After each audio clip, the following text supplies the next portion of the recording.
हे guys, good morning. Actually good night हो रही है, पर अभी इस ब्लॉग में तो मॉर्निंग हो रही है ना।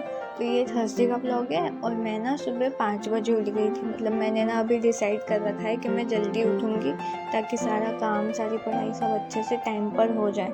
तो सुबह 5 बजे उठ के मैं 6:30 बजे तक ना नीचे अपने कमरे में चली गई थी अपना सारा सामान लेके। तो मैंने अपनी कॉपी, बुक, टैबलेट और वो पेन वगैरह सब कुछ लिए। फिर मैं गई नीचे अपना काम करने। तो मैंने स्टार्ट किया था बायो से। बायो में ना प्लांट किंगडम के मेरा एक चैप्टर के वो रह गए थे, तो मैंने सबसे आखिर का लेक्चर लिया और फिर 8:15 बजे लाइट चली गई। तो मेरा प्लांट किंगडम हो गया था, वो वाला जो था वो कंप्लीट हो गया था। उसके बाद मैं ये लिविंग वर्ल्ड्स के नोट चालू करने वाली थी ना, उतने में लाइट चली गई 8 बजे। मैंने सोचा था कि मैं 15 मिनट का ब्रेक लेती हूँ फिर चालू करूँगी। जैसे मैंने 8:15 पे खोला उतने में लाइट चली गई। फिर मैंने थोड़ा वेट किया तो 8:30 तक लाइट आ गई थी वापस। तो बस उसके बाद मैंने अपना खोला लिविंग वर्ल्ड का। तो मैंने ना ऋषभ सर से ली थी वो वाली क्लास लिविंग वर्ल्ड की। मुझे तो बहुत मज़े आए थे उनकी क्लास में। उनके नोट्स देख के मुझे बहुत इंटरेस्टिंग लगा था। तो मैंने सोचा था चलो इनकी क्लास ले लेते हैं अभी लिविंग वर्ल्ड की। वो इतना कोई बड़ा चैप्टर है नहीं, अगर कुछ भी हुआ तो ठीक है। मेरे को पता है ऋषभ सर बहुत अमेजिंग पढ़ाते हैं। बस मैंने कल उनकी ना दोनों लेक्चर्स ले लिए थे लिविंग वर्ल्ड के। तो उसके बाद मैंने आज बैठ के उसके नोट्स पूरे कंप्लीट करे और फिर मैंने अच्छे से, मतलब जैसे उन्होंने लिखवाए थे ना वैसे ही मैंने भी वैसे ही फ्लो चार्ट बना के लिखा था। वो बहुत ही मज़ा आया था उनके साथ क्लास पढ़ने में कल मेरे को लिविंग वर्ल्ड की। और पता है उनके नोट्स, मतलब यूँ अपन पीडीएफ में देख रहे थे तो बहुत छोटे लग रहे थे कि हाँ ये तो थोड़ा थोड़ा आसानी से हो जाएगा। पर जब मैं लिखने बैठी ना, बाप रे, मेरी तो बैंड बज गई। लिख लिख के इतना टाइम हो गया। एक्चुअली उनकी पीडीएफ में 40 स्लाइड्स थी और उसमें बहुत था, मतलब उन्होंने उसमें देख के कम लग रहा था। और फिर मैं लिखती गई तो बहुत टाइम भी लग गया। फिर बीच में थोड़ा ब्रेक भी लिया था मैंने, 15 मिनट का लगभग। तो फिर और टाइम लग गया। मेरे हाथ की भी बहुत बैंड बज गई थी, मतलब बहुत। फिर 11 बजे मैंने थोड़ा और ब्रेक लिया था 15 मिनट का। फिर 11:15 बजे मैंने ना फिर वो वापस फर्स्ट लेक्चर के नोट्स लिखने कंप्लीट किए थे। मुझे पता नहीं नोट्स बनाने में ना बहुत ज़्यादा टाइम लग रहा है। और फिर मेरी ऐसी वाट लगी, मेरा हाथ की बहुत बुरी बैंड बज गई लिख के। मैं बहुत टाइम से लिख रही थी, पता है मैं कितने दिनों से लिख ही रही थी, क्योंकि नोट्स कंप्लीट करने थे मुझे अभी इस बार। पूरे बैकलॉग बहुत ज़्यादा आ रहा था।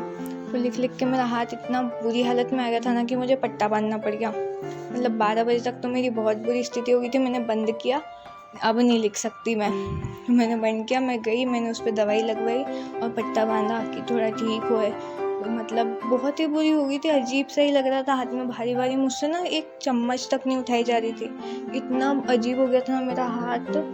बहुत ही, मतलब बिल्कुल ताकत नहीं, चम्मच नहीं उठाई जा रही, पेन नहीं उठाया जा रहा, कुछ भी नहीं उठाया जा रहा, हाथ ऊपर नहीं उठ रहा था मेरा।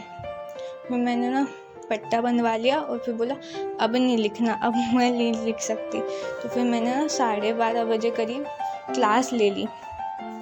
देखो बैठे तो रह नहीं सकते, कुछ तो करना ही है। बैठे रहेंगे फिर इंस्टाग्राम वगैरह चलाएंगे, फालतू ही टाइम वेस्ट करेंगे और फिर बाद में रिग्रेट करेंगे और सैड हो जाएंगे बैठ के। कोई मतलब नहीं है ये करके। इससे अच्छा है कि आप थोड़ा सा पढ़ लो। सोचो अगर इस एक क्लास में से आपके एग्ज़ाम में कोई एक टॉपिक आ जाए तो कम से कम आपको वो चीज़ अगर याद रह गई, आपके दिमाग में होगी, तो आप 4 मार्क्स स्कोर तो कर सकते हो। इसके नोट्स में बाद में मेरा हाथ ठीक होने के बाद बना ही लूँगी। तो मैंने बस केमिस्ट्री की क्लास ली, केमिकल काइनेटिक्स की, क्योंकि क्या है ना, पिछले 1-2 दिन से मैं बाकी तो फिर भी क्लास ले ही रही थी, पर केमिस्ट्री की क्लास नहीं ले पा रही थी। तो मैंने केमिस्ट्री की क्लास ली अच्छे से अपने फ़ोन में। टैबलेट में फिर मैंने नहीं ली, मैंने सोचा फ़ोन में अच्छे से घूमते फिरते लेंगे, थोड़ा चलना भी हो जाएगा। वो ली। उसके बाद फिर मैं 1 बजे खाना खाने चली गई। फिर थोड़ा मैंने आराम किया और लगभग 3:30 बजे मैं वापस आई। तो मैं ना लगभग 3:30 बजे वापस आ गई थी नीचे अपने कमरे में। मैंने सोचा थोड़ी पढ़ाई कर लेंगी, तो उस वक्त लिखने की स्थिति तो थी ही नहीं। और फिर मैं अगर कोई क्लास लेती तो उसका भी नोट्स मेरे को अगले दिन बनाने पड़ जाते, जो मेरे हाथ पे बहुत बर्डन हो जाता अगले दिन के लिए भी। तो मतलब वो अगले दिन भी ठीक हो ही नहीं पाता। तो मुझे ना मोशन इन स्ट्रेट लाइन मैंने ना लिया तो था क्लास, पर वो इतने अच्छे से हो नहीं पाई थी, वो बीच में छूट गई थी। मेरी MR सर से पढ़ती हूँ ना, तो फिर उसको चैप्टर को कंप्लीट करना था, मुझे रिवीजन भी करना था। तो मैंने क्या किया, ये यकीन 3.0 है, उसमें अभिषेक सर पढ़ाते हैं और मैंने एक बार उनका लेक्चर देख लिया था, मतलब 5 मिनट की क्लिप देख ली थी पहले, तो मुझे ना उसको देख के अच्छा लगा था, मुझे बहुत अच्छे से समझ भी आ गया था। तो फिर मैंने सोचा कि ये वाला चैप्टर जो है मुझे वैसे भी नहीं आता है, बिल्कुल भी नहीं आता है, क्योंकि जब एम.आर. सर पढ़ाते थे तब मैं कर ही नहीं पाई थी। तब क्या हुआ था ना, मतलब मेरा बैकलॉग आना शुरू हो गया था, तो मूड बहुत ही ख़राब होने लग गया था, सैड होने लग गए थे, पता नहीं स्ट्रेस होने लग गया था। तो फिर वो ना मेरी बीच में ही रह गई थी। तो मैंने सोचा अभी इन सर से ना पूरी क्लास, मतलब पूरा वो चैप्टर रिविज़न कर लेंगे। तो मतलब मैंने वैसे तो पूरा बाकी एम.आर. सर से ही पढ़ना है, बस ये वाला जो एक चैप्टर है मैं इनके लेक्चर्स देख के रिवाइज कर लूँगी।